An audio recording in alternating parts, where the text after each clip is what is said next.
King Alaric of Vosteling just handed his sister, Princess Isolde, a level of formal institutional power that has no precedent in the 800-year history of their crown.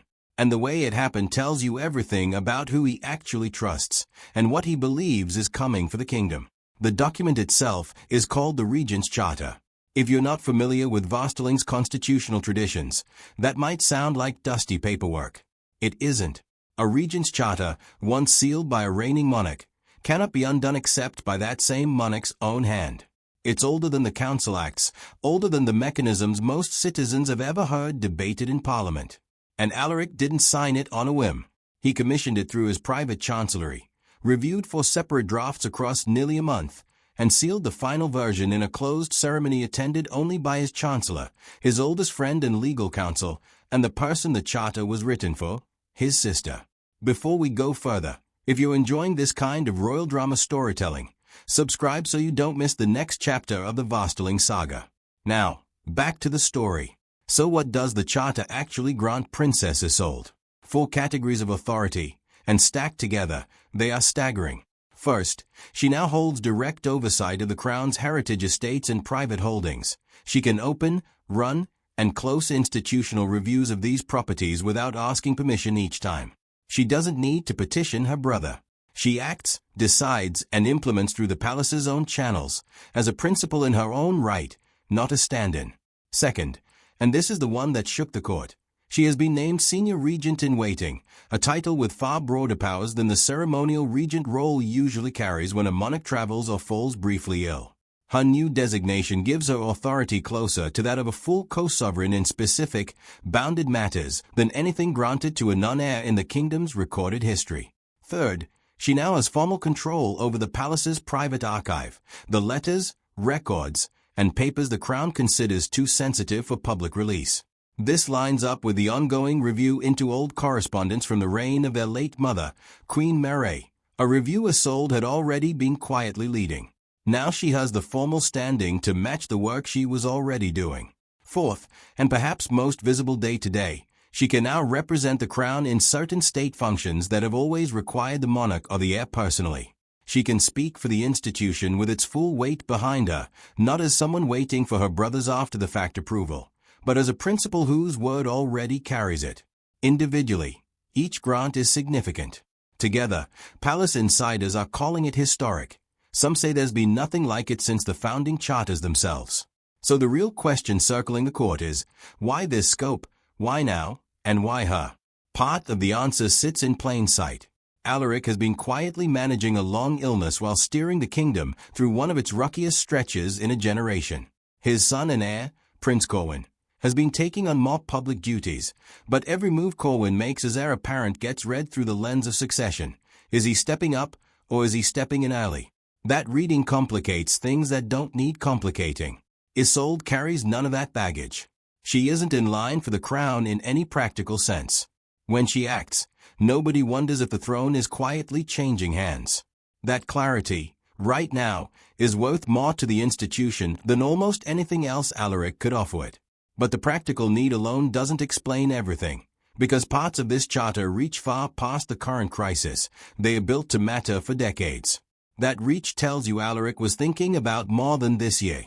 It connects to something deeper, the kind of crown he wants to leave behind, and the sibling relationship that shaped how he got there. Alaric and Isolde are the 2 eldest children of the old queen, raised inside a household that valued composure over affection, duty over comfort. Alaric grew inward, thoughtful, careful, a man who learned early that meeting expectation mattered more than being understood. Isolde grew outward, blunt, tireless, allergic to self-pity, the kind of person who simply did the unglamorous work while everyone else angled for the visible jobs. They were never the siblings who spoke every day. But across 5 decades, Alaric watched his sister do something rarer than warmth. She never once put her own name ahead of the crown's interest.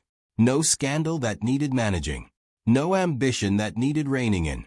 Just steady, unspectacular service, year after year.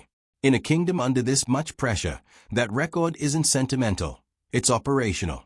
Alaric needed someone he could hand real weight to without flinching, and when he looked across his own family for a person who fit that description completely, there was only one name: Sources inside the Chancellery describe a specific set of conversations Alaric had with his physicians in the weeks before the charter was sealed, not dramatic conversations about prognosis, but practical ones about capacity.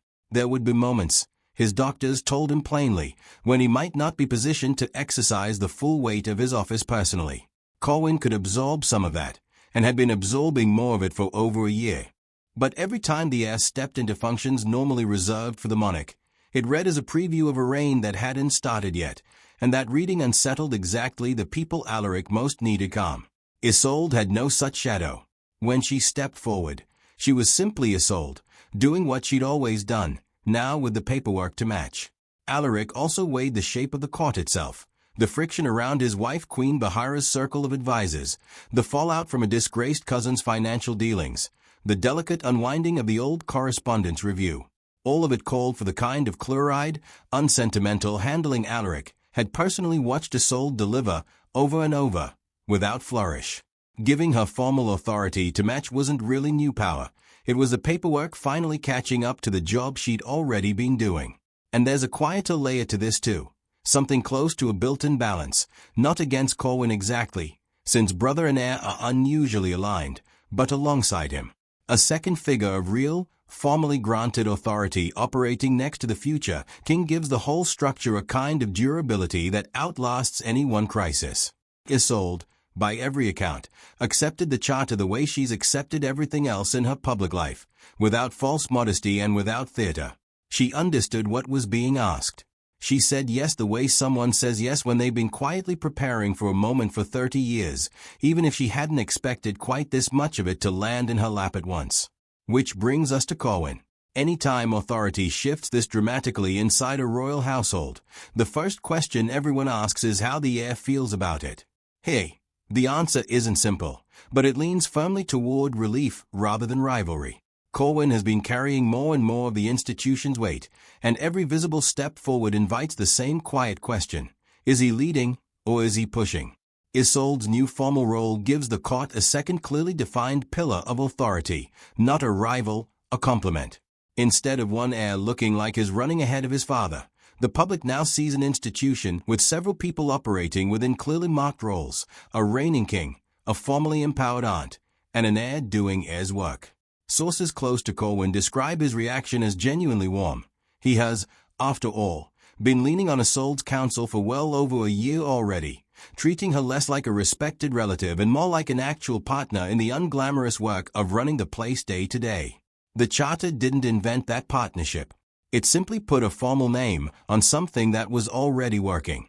Then there's Queen Bahira, who learned about the charter after it was already sealed, informed as a courtesy rather than consulted as a partner. Sources describe her reaction as tightly controlled rather than calm, which those close to her say is a meaningful difference. This wasn't a response to anything she'd done. It was a structural shift in the household that happened to land in territory close to her own position, the heritage estates, the old correspondence, the constitutional footing beneath her own title as consort. When she raised it privately with Alaric, sources say he answered gently but plainly. The decision was made as a king thinking about the institution's future, not as a husband acting against her, and that the crown, in the end, has always had to come first. She left the conversation without the reassurance she'd hoped for, and the palace kept moving. Zoomed out, what Alaric has built here is genuinely unusual by the standards of Vastaling's own history, a formally chartered authority sitting beside the throne rather than beneath it, not as a rival center of power, but as a deliberate piece of architecture meant to outlast his own reign. He is, by every account, a man thinking less about the headlines of this month and more about the shape of the institution his son will eventually inherit, steadier, more clearly defined, and less dependent on any single person's health or good fortune to keep functioning. Whatever comes next for Vastaling, this charter will likely be remembered as the moment the old king decided to build that future on purpose, rather than leave it to chance.